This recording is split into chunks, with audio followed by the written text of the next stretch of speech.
সন্ধিয়া হোৱাৰ লগে লগে দেখোন মনটো ভাল নলগা হয়। যেতিয়া ৰাতি আকাশলৈ চাওঁ, পূৰ্ণিমা জোনটোৱে বৰকৈ আমনি কৰে। যেন এতিয়াই জোনটো আনি ঘৰত থম। নাই, কি ভাবিছোঁ এইবোৰ অসম্ভৱ। যদি সম্ভৱ হ'লহেঁতেন, তাই কিজানি মোৰ কাষতে থাকিল হয়।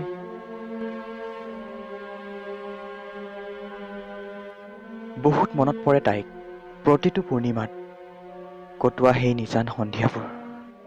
নাজানো কি ভুল হৈ গৈছিল, এটা সাধাৰণ SMS। বহুতবাৰ ক্ষমা খুজিছিলোঁ, কিন্তু তাই এবাৰো মাফ নকৰিলে। এয়া জানো তাই প্ৰকৃত ভালপোৱা আছিল? যদি তাই মোক ভালেই পাইছিল, তেন্তে কিয় এবাৰো মাফ নকৰিলে?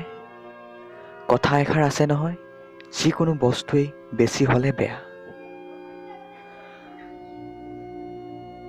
কিজানি মোৰ ভাল পোৱাটো বেছি হৈছিল, সেয়ে তেনেকুৱা কৰিলে তাই।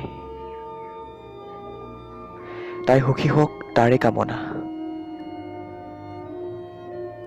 Please like, share and subscribe SH Jyoti.